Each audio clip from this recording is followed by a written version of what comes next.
Hi everybody, this is Barbara from Plan B Life Coaching.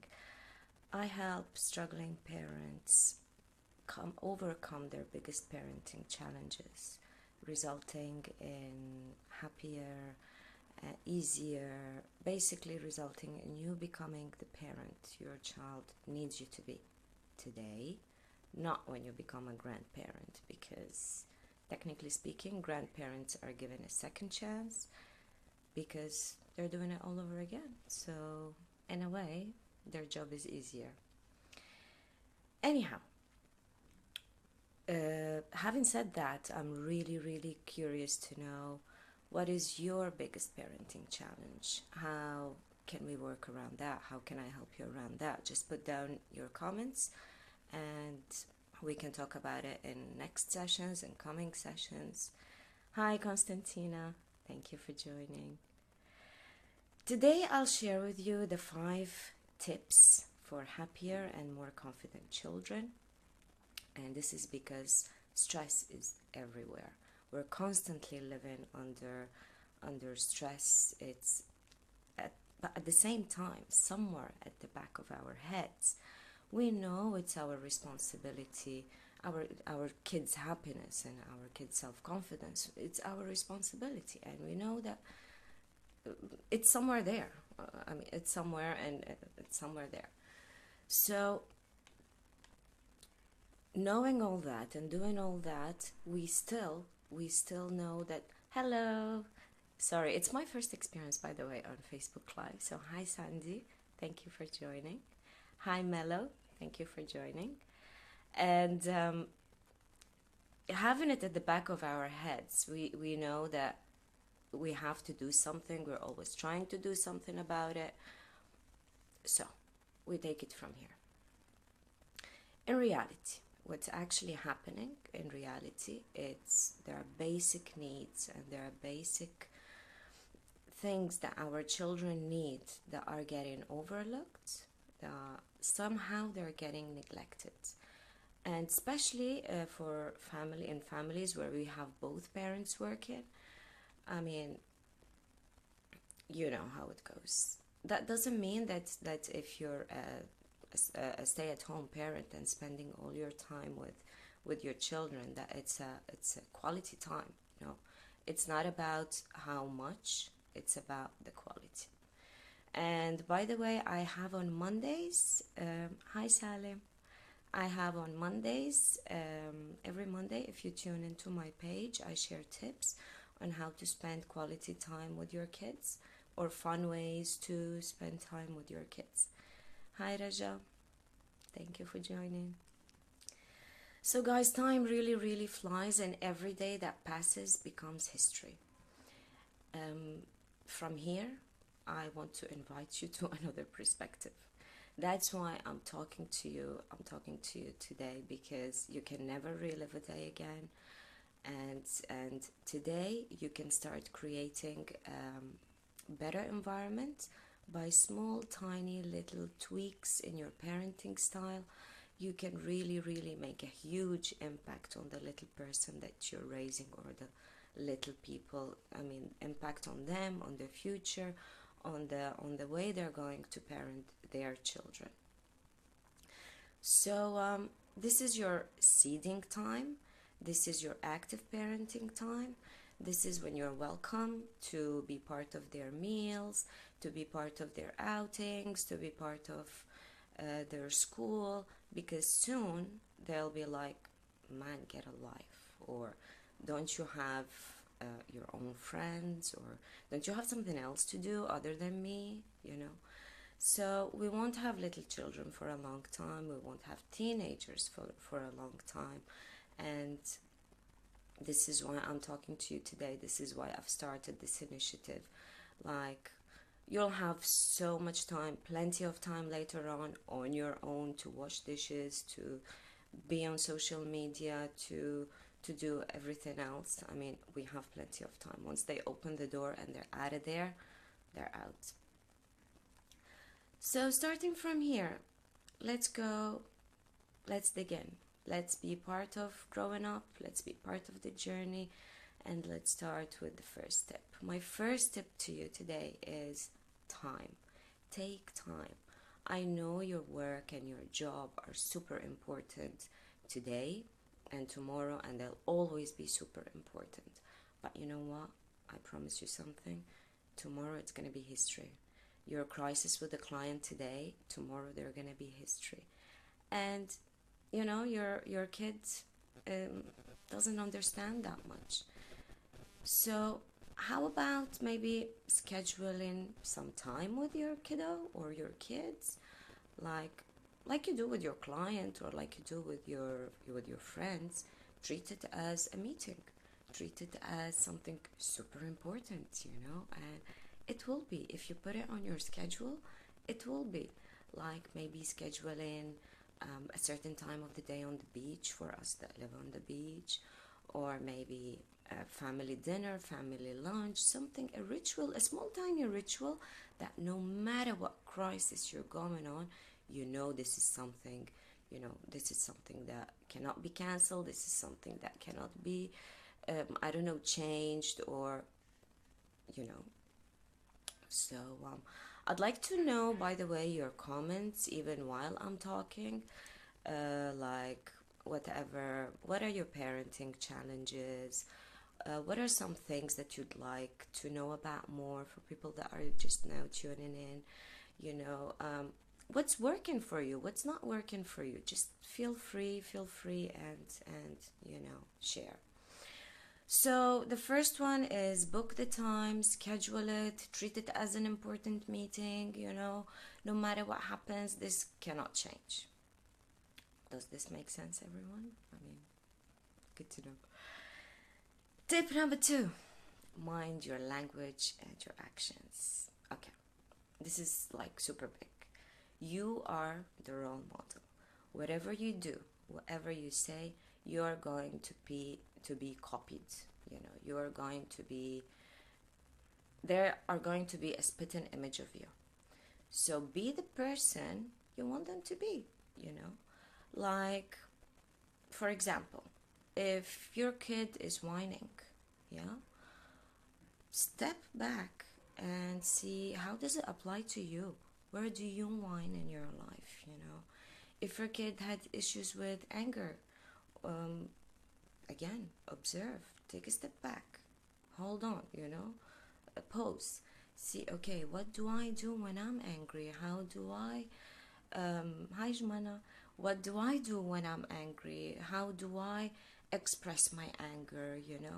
So, because let me tell you something, and this is a fact, it's not a myth, it's not like scientists are trying to prove it, it's 100%.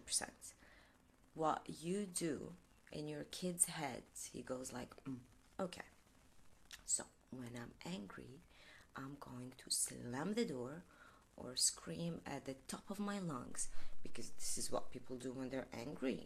This is what my dad does when he's angry, or my mom does when she's angry. Or alternatively, maybe he'll say, okay, you know what, I'm going to take 5 minutes, sit in my room and not look at anyone, not speak to anyone. So basically, they're going to copy and model every single behavior we do from now until the rest of our lives. Sometimes you might see yourself or hear yourself using your mom's or dad's words or actions, and you'll be like, oh my god, this is my mother in me, she's waking up. So they're going to copy you, and keep this in your head. Whatever you do, whatever you say, you are going to be copied. So feel free and be my guest. Okay, is that making sense, guys? I mean, are you finding yourself somewhere here? You finding it useful? Cool. We're gonna move to number 3. Number 3 is walk your talk. When you say something, mean it. If you're not sure, just don't say it. My mom taught me when I don't know, when I cannot hold my words, she's like, take a sip of water, keep it in your mouth, don't spit it and don't swallow it. So this could be one of the techniques that you might use. I see Lubna finding it cool, huh? And Sandy. So walk your talk. So if you promise them something, do it. If you cannot do it, just if you're not sure, just don't say it. You know, you're a better person not promising things than saying something when you don't mean it. If this applies to consequences as well, like if you do this, I'm gonna do this, or I'm gonna take your phone for, I don't know, 3 days because you haven't done. And if you don't do it, man, this turns into an empty threat. So you better not, because they will not. It's here you're dealing with the trust bank and the trust funds. So if you do it few times, they know that you don't mean it. You're just saying it. It's an empty threat. She's just angry and she'll chill and in a while. And you know, this is. I mean, teachers use that a lot. You know. In some schools they'll be like, okay, if you guys don't behave, you're gonna stay after school, you know. So it's an empty threat. It's an empty threat, and it doesn't take you anywhere. It's just, but if you do it, if you say something and you mean it, you'll have 60 seconds to execute. This is when you, like, 60 seconds to walk your talk. After that, I promise you, they'll know that you mean business. They know that when you say something, you mean it, you're gonna do it, you're gonna follow up with it, you know. So yeah, any questions, anything popping up in your head? Are you finding yourself somewhere? I'll be more than happy to hear from you. Okay, I'm receiving WhatsApp messages, which means I didn't put my phone on fly mode. Okay. Tip number 4. Hi, Susu. Thank you for joining. Tip number 4. Listen. How well are you listening to your kids? How well? It's not about hearing, by the way. It's about listening. It's about when he tells you those boring, maybe repeated little things that you're there like, oh, really? Oh, no way. What happened? How did it go? How did that happen? You know, or, oh my God, you know, just being sincere, just like maybe dropping everything and turning your face or getting down on your knees and listening to him. It means the world to them. And you know what? Sometimes, like, how can you expect your kid to listen to you when you don't listen to them? Or if you're one of the people that don't listen, you know? So this is another place to check in with yourself and see basically, how is my listening? How do I listen to my kid? Because this is how they learn to carry on a conversation, to have their opinion. You know, they know that you care, that you're listening with, that you left everything just to hear him. You know, my kid, my eldest, he loves cars and he knows everything about cars. And ever since he was able to speak, his major topic was cars. And I'd listen. Sometimes I would tune it out, but most of the times, you know, I really, really listen. But today, like, we'll be driving and I see a car and I'll be like, okay, Marco, so what is this car in front of us? And he'll be like, this and that. And I'll be like, what's the engine of it? He is my Google for cars. He knows everything. And you know what? It was really worth listening and worth giving it time. So put in that small, tiny little effort. If they come to you with a story, just hear them out, get down on your knees, you know, engage with your body, with your ears. It's not just like acknowledge the feelings, you know, just connect with them, you know. Hi Lena, thanks for joining. Guys, keep your comments coming in if there's anything that's popping up in your head. If I don't take the questions now, I'll definitely get back to each and every one of you. And this brings me to the 5th one. The 5th one is us as parents, noticing their small, tiny efforts and their success. It's not just about they had something to achieve, and yes, they worked hard and they achieved it. Sometimes they make a huge effort, and they don't achieve the goal. Like my youngest, he practices his spelling, he draws a treasure box, and he puts the words in there and draws a lock, and he locks them and everything. Next day, he goes to school and he gets like 5 out of 10 or 7 out of 10, or but I mean, to me, I know he's done such a big effort practicing whatever happens in that classroom, and the words just evaporate from his little head. I mean, I don't know, eventually he'll learn them, he'll get it, maybe he's better in arts, but still I appreciate that the effort. I know that he's done such a big job, in like practicing that. So point out to the things that they're doing well, and maybe motivate, how can they do it better. Like, for example, oh, you've played that tune, that beautiful tune, it was awesome. How about next time you try putting like your hand on that guitar, and let's see, maybe your fingers become faster. So it's about encouraging, it's not criticizing. It's not, oh, if you practiced like 7 days a week, you would have gotten 10 out of 10. It's not about that. It's about pushing, encouraging, appreciating. They love it when you appreciate their efforts. They love it when they feel that. So basically, these are the first 5 tips. It's my first live Facebook. Thank you for being here, for the encouragement. And every Wednesday there will be a live video. It's my commitment to myself and my coach for 2017. I'd love to hear your thoughts. Lubna, what to do with negativity? You mean your negativity, or his negativity, or their negative? Whose negativity? Negativity is your mind, your pattern, your mind, your language. It's your language. It's how you say things. It's, instead of, like, you always tell them what you want them to do. The kids' negativity. When it comes to the kids' negativity, just ignore it. I mean, sometimes they can have a bad day.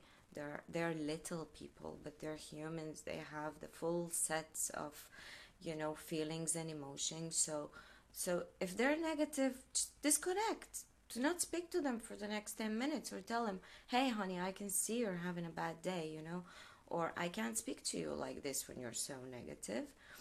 So this is how you deal with negativity. You see he's in a bad mood, disconnect. I mean, just leave him. Don't speak to him. Let him chill, and then you go back.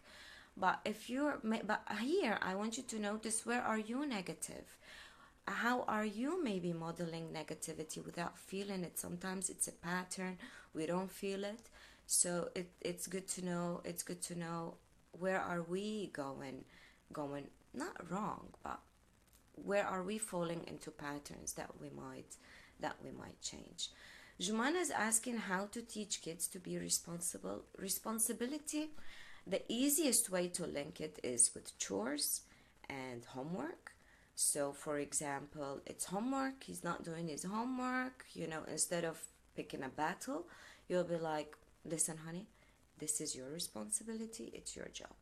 You want to do it, you've got 30 minutes to finish it. You're happy, fine. If he doesn't want to do it, fine, that's absolutely fine. But you let him explain himself to the teacher. Why? Because it's his responsibility. Your responsibility is, I don't know, to cook and make the house clean and pick him and drop him, and but his responsibility is his homework. So he better has a good explanation to the teacher, and tell her why he hasn't done his homework. Chores is another way where you can where you can teach responsibility as long as you follow up with them.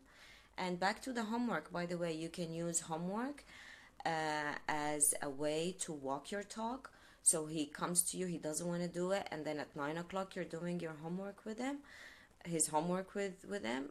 This is not walking your talk. You just leave it. If you need to cry, go cry, but you just leave it. Let him go explain himself to the teacher. Hi Khaled, thank you for joining. That's my husband.